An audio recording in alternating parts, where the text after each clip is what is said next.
ఎలా ఉన్నారు? నేనైతే వేడివేడిగా చాయ్ పెడుతున్నాను ఫ్రెండ్స్. వచ్చేయండి తాగేద్దాం. చాయ్ అయితే అందరూ ఇంట్లో పెట్టుకుంటారు ఫ్రెండ్స్, కానీ ఒకసారి నా స్టైల్లో ట్రై చేయండి ఫ్రెండ్స్. ఒక కప్ పాలు తీసుకోండి, ఆ తర్వాత కొంచెం వాటర్ తీసుకోండి, ఆ తర్వాత 2 స్పూన్ టీ పొడి వేసుకొని కలుపుకోండి ఫ్రెండ్స్. కొంచెం షుగర్ వేసుకోండి, ఆ తర్వాత కొంచెం అల్లం వేసుకొని ఒక లవంగా వేసుకొని ఫ్రెండ్స్ బాగా మరగనివ్వండి. గోల్డ్ కలర్లో వచ్చిన తర్వాత దింపి కొంచెం పోసుకొని తాగితే చాలా బాగుంటుంది ఫ్రెండ్స్. అసలు ఎంత బాగుంటుంది అంటే హెడేక్ ఉన్నా పోయిద్ది ఫ్రెండ్స్, జలుబే ఉన్నా పోయిద్ది. ఒకసారి ట్రై చేయండి నా స్టైల్లో.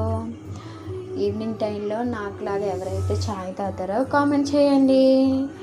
కొంచెం ఫాలో చేయొచ్చు కదా, లైక్ చేయొచ్చు కదా, సబ్స్క్రైబ్ చేసుకోండి ఫ్రెండ్స్. Bye bye.